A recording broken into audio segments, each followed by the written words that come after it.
America is a great country. And America is a country that was founded on the premise of white supremacy and white superiority.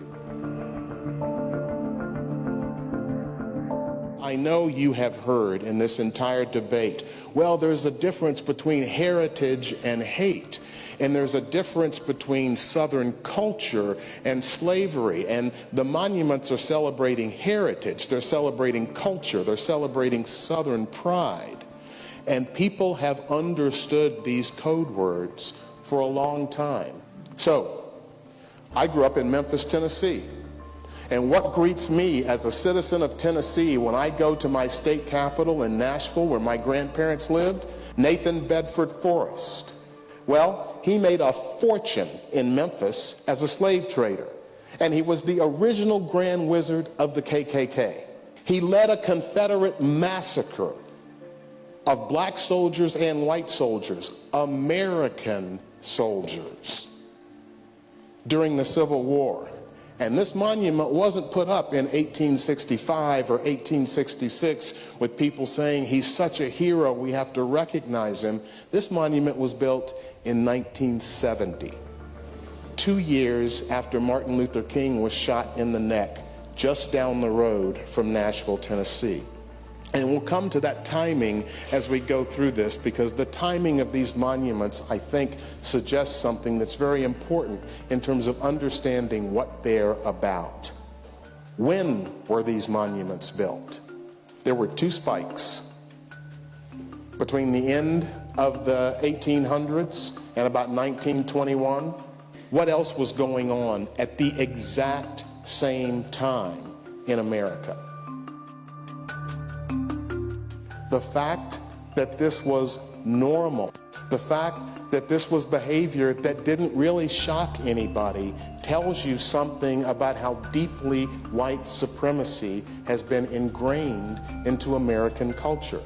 1921, the black community in Tulsa, Oklahoma was one of the most prosperous communities in America, and the whites there decided they weren't gonna have it. So they simply burned it to the ground. Almost 300 people killed. That's what was going on at the exact same time. Was this explosion of Confederate monuments, an explosion of thanks and praise for people who had done nothing other than fight to maintain white supremacy and slavery. When you think about when these monuments were built and what else was going on in America, it tells you something about the motivation.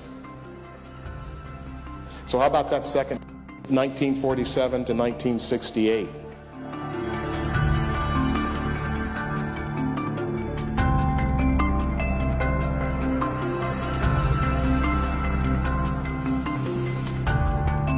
One thing that people forget about our history is that Reconstruction after the Civil War was actually working. There were over 2,000 black elected officials in America. Businesses that blacks were starting to take hold. And in 1877, I think it was Grover, I can't remember the president, but he got elected and basically said, I'm withdrawing the troops. In 1876, there were 125,000 black registered voters in Louisiana. In 1878, that number dropped to 5,000. And if you're wondering about the flag, it had essentially been dead and buried until 1948, when Strom Thurmond brought it back with the Dixiecrat Party. And once again, they are telling us as clearly as they can what they are about and why they're waving that flag. The party's purpose was clear: we stand for segregation of the races. This is from the editor of the Augusta, Georgia Courier in 1951.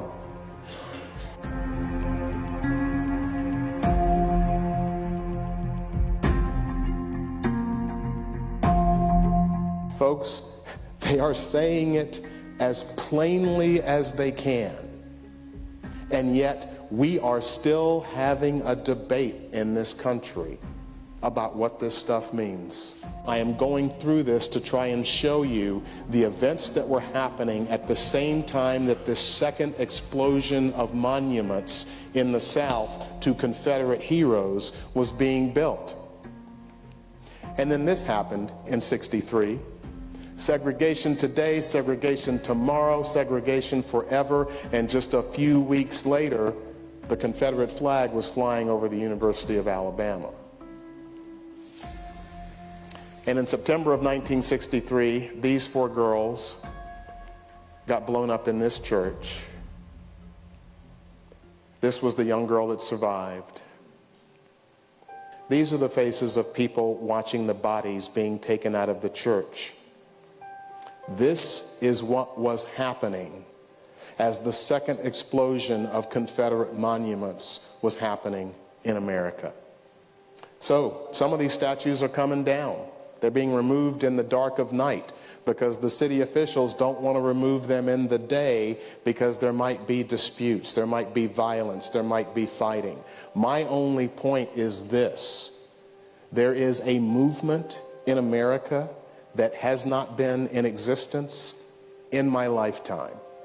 I was 11 years old in Memphis when King was shot and killed. And I was young, but I was old enough to know enough. And what I'm telling you is the discussions about racial equality that were going on then are nowhere near as deep, as intense, and as revealing as the discussions that are going on today. As scared as I feel and as frustrated as I feel with what's going on in this country, there is a part of me that says we are on the cusp of something. This is a freaking tipping point. And it is going to go one way or the other. Taking down these monuments will not cure the problem, but it is at least an indication that we are ready to deal with the truth.